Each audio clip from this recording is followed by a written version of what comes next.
Laziness को दूर करने के लिए और अपने प्लान्स को कंसिस्टेंटली एग्जीक्यूट करने के लिए ब्रेन की बेसिक वर्किंग को समझना होगा।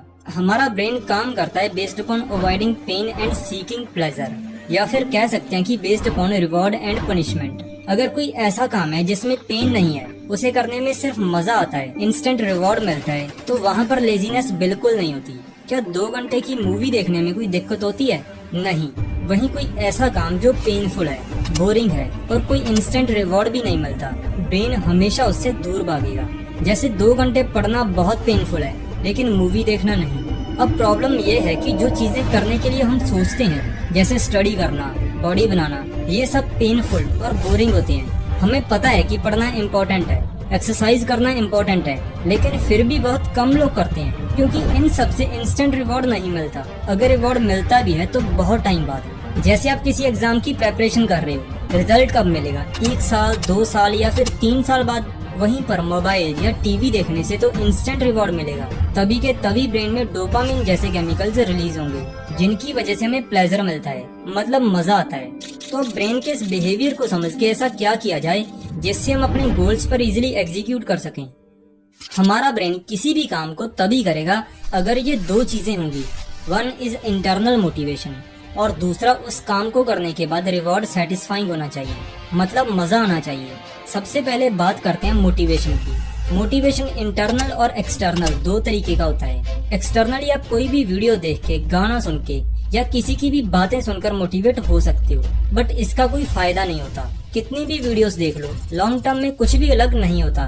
दूसरा है इंटरनल मोटिवेशन, जब आपको पता हो क्यों कोई चीज करनी इम्पोर्टेंट है, जब आपके गोल्स बिल्कुल क्लियर होंगे, मतलब ब्रेन में प्रॉपर प्लान के साथ पिक्चर बिल्कुल क्लियर हो, तो आप उन्हीं के बारे में सोचते रहते हो। लेजीनेस वहीं पर खत्म हो जाती है। और अगर आप इंटरनली मोटिवेटेड हो किसी चीज को करने के लिए, तभी उस चीज को आप कंसिस्टेंटली कर सकते हो। तो अपने आप से पूछो, तुम्हारा गोल क्या है? आपको वो चीज क्यों करनी है? उसके बाद वो चीज होगी कैसे? एटलीस्ट ये चीजें आपको क्लियर होनी चाहिए। अब तुम इंटरनली मोटिवेटेड हो, but this is not enough. Execution का दूसरा और मेन पॉइंट है, किसी भी काम को करने के बाद रिवॉर्ड सेटिस्फाइंग होना चाहिए।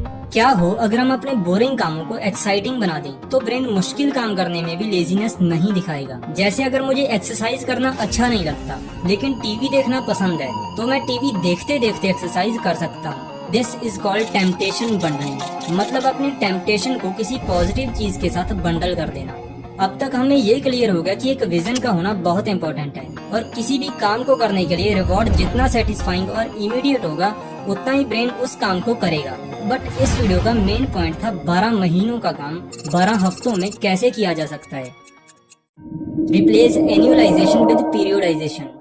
इस पॉइंट का यूज करके एग्जैक्टली 12 महीनों का काम 12 हफ्तों में किया जा सकता है। बुक में ऑथर बताते हैं कि 12 महीनों को 12 हफ्तों में बदलना है, मतलब अपने सभी टारगेट्स ईयरली बेसिस पर नहीं, बल्कि 12 हफ्तों के लिए सेट करने हैं। जो भी चीजें आपको 1 साल में करनी थी, अब उनकी डेडलाइन 12 हफ्ते है। जो चीज 1 महीने में करते हो, अब उसकी प्लानिंग 1 हफ्ते के अकॉर्डिंग करो। शायद तुम्हें लग रहा होगा ऐसा कैसे पॉसिबल है, बट ऐसा हो सकता है, क्योंकि एनुअल गोल सेट करना मतलब टाइम वेस्ट करना। बिकॉज जितनी ज्यादा लॉन्ग टर्म गोल्स होंगे, उनकी अकाउंटेबिलिटी उतनी ही कम होगी, क्योंकि as we know, brain pain को हमेशा अवॉइड करता है। तो क्यों हमारा ब्रेन किसी चीज को अभी स्टार्ट करेगा जब उसके लिए पूरा साल पड़ा है? ये आपके साथ और हर किसी के साथ होता है। जैसे जब तक एग्जाम्स दूर हैं, तब तक कोई सीरियस नहीं होगा, लेकिन जैसे ही एग्जाम्स पास आ जाती हैं, हर कोई कुछ न कुछ पढ़ना स्टार्ट कर देता है। ये प्रोक्रास्टिनेशन की प्रॉब्लम होती है लॉन्ग टर्म गोल्स की वजह से। जब तक ब्रेन को क्लैरिटी नहीं होगी कि कब क्या और कैसे एग्जीक्यूट करना है, तब तक ब्रेन प्रोक्रास्टिनेट करेगा। इस बुक में ऑथर बताते हैं कि ज्यादातर बिजनेसेस को जब एनालाइज किया गया, तो देखा गया कि उनकी ईयरली सेल्स की 40% सेल्स लास्ट के 2 महीनों में होती हैं। Because deadlines are the biggest motivators. जैसे जैसे साल खत्म होने को आता है, सभी एम्प्लॉयज की एग्जीक्यूशन और प्रोडक्टिविटी ड्रास्टिकली इंक्रीज हो जाती है।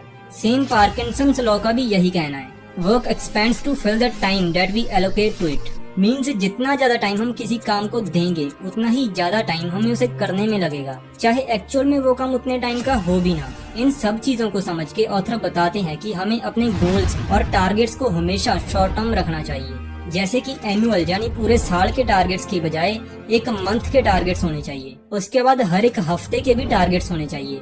वीक के हर एक दिन के भी अलग टारगेट्स होने चाहिए जो उस दिन आप करने वाले हो। इस अप्रोच से हर दिन, हर घंटा और एक एक मिनट आपके लिए इम्पोर्टेंट हो जाएगा।